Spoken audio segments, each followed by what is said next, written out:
আমার নবীর সাহাবী যার নাম রে বাবা হযরত আলকামা জোর বলুন এ হযরত আলকামা রাদিয়াল্লাহু তাআলা আনহু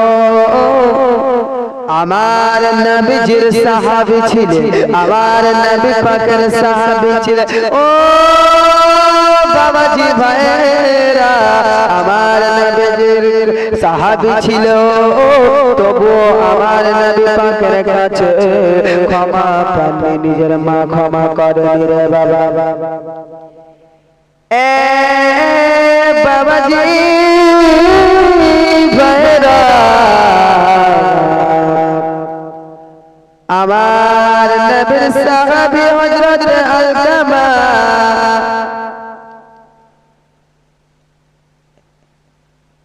এ বাবাজি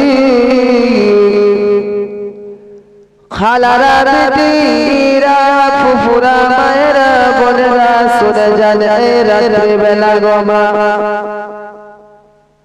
আপনাদের কেমন একজন নবীর সাহাবীর কথা বলবো যে নবীর সাহাবী থাকা সত্ত্বেও আল্লাহ তাআলা নবীজির কাছে ক্ষমা পাচ্ছেন না জোরে বলুন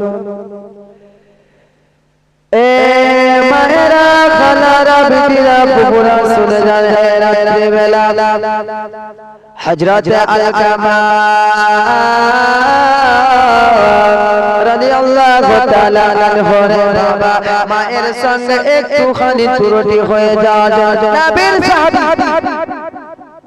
আমার নবীর সাহাবী তবু আল্লাহ তাআলা তাকে ক্ষমা করছেন না এ বাবাজি ভাইরা হযরত আলকামা রাদিয়াল্লাহু তাআলা আনহু জান মায়ের সঙ্গে একটুখানি ত্রুটি হয়ে গিয়েছিল রে বাবা মায়ের সঙ্গে একটুখানি ভুল হয়ে যাওয়ার কারণে আমার মা যেন আলকামার জন্য ওয়াদা করে দিলেন আল্লাহর কাছে আলকামা মায়ের সঙ্গে একটুখানি দ্রুত একটুখানি ভুল হয়ে গিয়েছে তাই জন্য হযরত আলকামাকে তার মা ক্ষমা করছেন না জোরে বলুন সুবহানাল্লাহ এ আব্বাজি আমার যুবক জওয়ানেরা এ সোনামুখী বাবারা আমার সোনা রাতে বেলারে বাবা হযরত আলকামা জানো মায়ের কাছে গিয়ে বলছে ও গো মা আপনি আমার জন্য খারাপ দোয়া করবেন না আমি যেন আপনার কাছে ক্ষমা চেয়ে নিব কিন্তু আলকামা আমার নবীর কাছে ক্ষমা চায়নি আলকামা তার মায়ের কাছে ক্ষমা চায়নি তার মাকে বলেনি ও গো মা আমাকে ক্ষমা করে দাও আমার নবীকে ওই কথা জানায়নি অথচ আমার নবীর সাহাবী ছিলেন হযরত আলকামার মায়ের সঙ্গে একটুখানি ভুল হয়ে যাওয়ার কারণে একটুখানি দ্রুত হয়ে যাওয়ার কারণে যেন ওই আলকামার মা হযরত আলকামার মা যেন আল্লাহর কাছে দোয়া করে দিলেন আল্লাহর কাছে কি দোয়া করলেন ওগো আল্লাহ রব্বুল আলামিন আপনি তো দুনিয়ার মালিক আপনি তো দুনিয়ার বাদশা গো মাবুদ ওগো আল্লাহ রব্বুল আলামিন আপনি তো বলেছেন কোরআন মাজিদের মধ্যে যে সর্বপ্রথমে আমি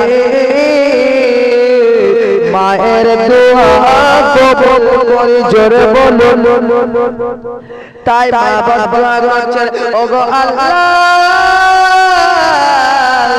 ওগো আল্লাহ ওগো আল্লাহ হযরত আলকামা জানো আমার সঙ্গে একটুখানি ভুল কথা বলেছে একটুখানি দ্রুত হয়েছে আমি আমার আলকামার কথাতে আলকামার কাজে আমি এতটা অমান্য হয়েছি আলকামার কাছে যেন এতটা আমি নিষ্পাপ হয়েছি আলকামা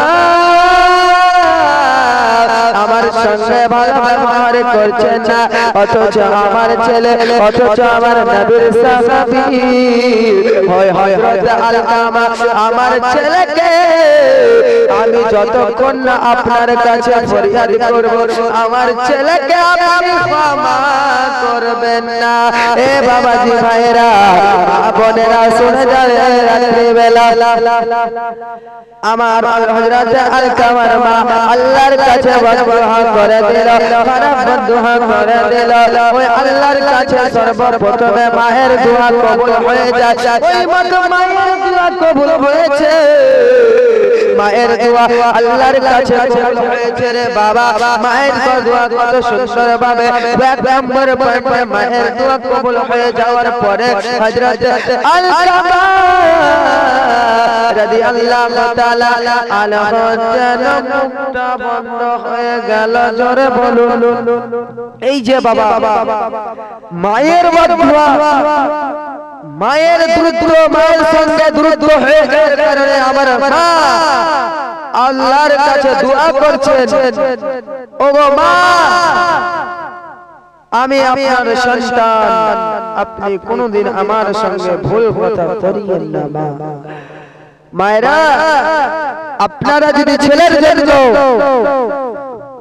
কোন খারাপ দোয়া করে আল্লাহর কাছে সর্বপ্রথমে কবুল হবে, দ্বিতীয় ওলি আল্লাহ, তৃতীয় ইমাম সাহেব, চতুর্থ তানবীর মালিক। ব্রাদার মা যেই মা কিনা একটু খালি যদি মায়ের সঙ্গে দ্রুত হয়ে যায় তাহলে ওই মায়ের কবুল হয়ে যায়। জোরে বলুন সুবহানাল্লাহ। তাই ও আলকামার মা আল্লাহর কাছে দোয়া করে দিল, ওগো আল্লাহ আমার আলকামাকে আপনি ক্ষমা করবেন না।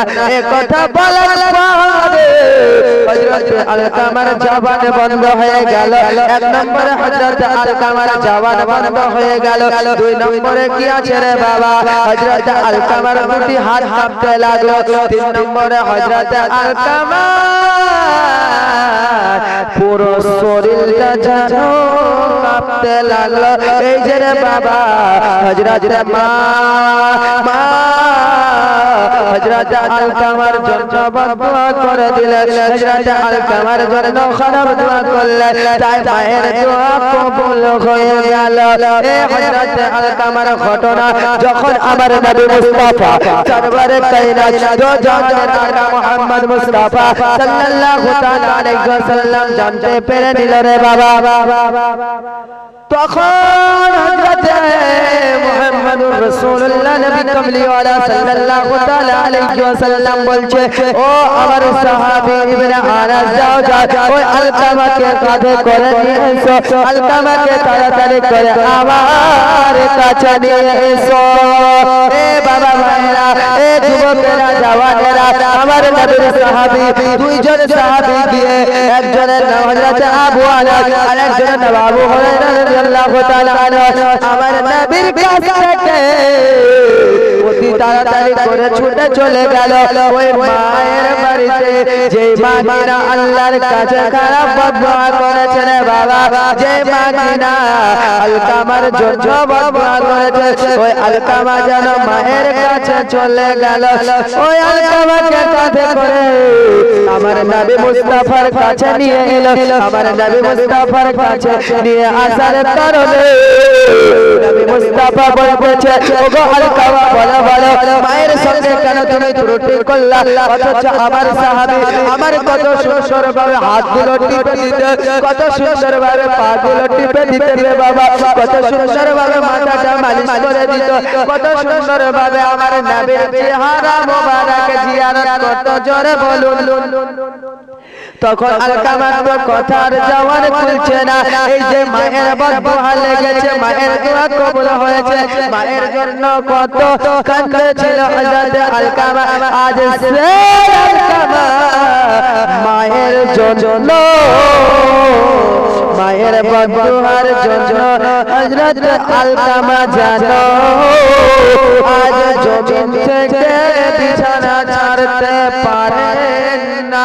আমার নবী মুস্তাফা ডাকলেন, ও সাহাবী যাও। হযরত আলকামার মা হযরত আলকামার আম্মাকে ডেকে নিয়ে এসে আমার কাছে এ বাবা ভাইরা যুবকেরা এ জওয়ানেরা বন্ধুরা আমার সোনামুখীরা আমার ওই আলকামার মায়ের কাছে যেন দুইজন সাহাবী আবার গেল ও মা আলকামার মা তুমি তাড়াতাড়ি করে আমার নবী মুস্তাফার সঙ্গে আমার নবী মুস্তাফার নূরানি চেহারাটা জিয়ারত করে নাও। হযরত আলকামার মা কুটুম করতে করতে একটা ছোট লাঠি নিয়ে বাবা কুটুম করতে করতে আমার নবী মুস্তাফার কাছে চলে গেলেন। জোরে বলুন সুবহানাল্লাহ। আমার নবী মুস্তাফার কাছে যাওয়ার পরে বলতেছে ওগো হুজুর ওগো আমার নূরে মুহাম্মদুর রাসূলুল্লাহ নবী কামলি আলা রাসূলুল্লাহ সাল্লাল্লাহু তাআলা আলাইহি ওয়াসাল্লাম বলে একটু দাঁড়াও মা আমি আপনাকে ডেকেছি। আমার নবী মুস্তাফা বললেন তার মাকে ও মা আপনার ছেলে হযরত আলকামা কত গুনাহ করেছে কত কি করেছে তোমার সামনে, কিন্তু আমার সাহাবী ছিল মা গো আমার কথা শুনে আপনার বেটা আলকামা আপনার ছেলে আলকামাকে ক্ষমা করে দিন। ওই মায়ের মনে এত বেদনা রয়েছে রে বাবা যে ওই মা কিনা তার সন্তানকে ভালো করতে চাইছে না। তখন আমার নবী মুস্তাফা বলছে ও আমার সাহাবীরা ও আমার সাহাবীরা তোমরা তাড়াতাড়ি করে চলে যাও। তাড়াতাড়ি করে যাওয়ার পরে কয়েকগুলো লোক নিয়ে এসো হযরত আলকামাকে এই জায়গাতে জীবিত যেন আগুনে পুড়িয়ে দিব। জয় বলেন সুবহানাল্লাহ। আমার নবী মুস্তাফা বলছে এ আলকামার মা আপনি আলকামাকে জোরে ঘোষণা করেন আপনার ছেলে আলকামাকে আমি জীবিত কুরবানি দিয়ে দেব। আপনার ছেলে আলকামাকে এখানে জীবিত আগুনে পুড়িয়ে দেব। তখন হযরত আলকামার মা আমার নবী মুস্তাফার দুটি পা ধরে নিল। আমার দুটি পা ধরার পরে আলকামাকে ক্ষমা করে দিল। এই হচ্ছে রে বাবা মায়ের শান, এই হচ্ছে মায়ের মান। এ বাবাজি ভাইরা তাই মাকে ভালোবাসতে শিখুন। মা বলো না মা বলো না মা মা বলো না মা বলো না কে মায়ের এক ফোঁটা দুধের শোধ হবে না কোনদিন। তাই কবি বলতেছে মায়ের মতো এত আপন আর তো কেউ হবে না। মায়ের এক ফোঁটা দুধের শোধ হবে না কোনদিন। যে মা তোমায় রাখল গর্ভে 10 মাস 10 দিন পরে দিল ঠাই। ওয়া মা আলাইনা ইল্লাল বালাগ। আসসালামু আলাইকুম।